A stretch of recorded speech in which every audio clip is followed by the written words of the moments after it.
প্রতি বছর এই মরশুমে সাঁতরাগাছি ঝিলে ভিড় করে পরিযায়ী পাখিরা। বিদেশি পাখিদের দেখতে এই ঝিলে আসেন পর্যটকরা, ছবিও তোলেন। বহু বছর ধরে আসা সেই পরিযায়ী পাখিদের আনাগোনা এখন কমেছে, কারণ ঝিল ভরেছে কচুরিপানায়। ফলে ঝিলমুখী হচ্ছে না পাখিরা, পর্যটকদের ভিড়ও কমেছে। সাঁতরাগাছি ঝিলের কাছে গেলে দেখা যায় চারিদিক ঘিরে রয়েছে বহুতল। ঝিলের অনেকটা অংশ পানায় ভরে গেছে।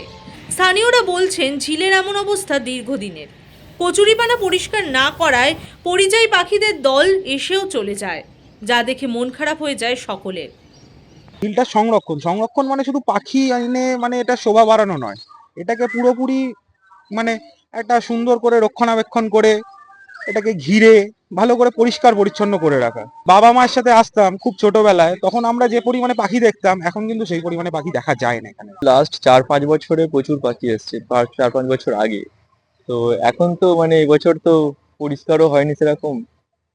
পাখি তো মানে খুবই লেটে এসছে আর খুবই কম, মানে 2-3 সপ্তাহ ম্যাক্সিমাম থাকে, যেখানে পাখিরা প্রায় এখানে 3 মাস থাকতো, মানে নভেম্বর থেকে আপ টু নভেম্বর, ডিসেম্বর, জানুয়ারি, ফেব্রুয়ারিতেও দেখা যেত।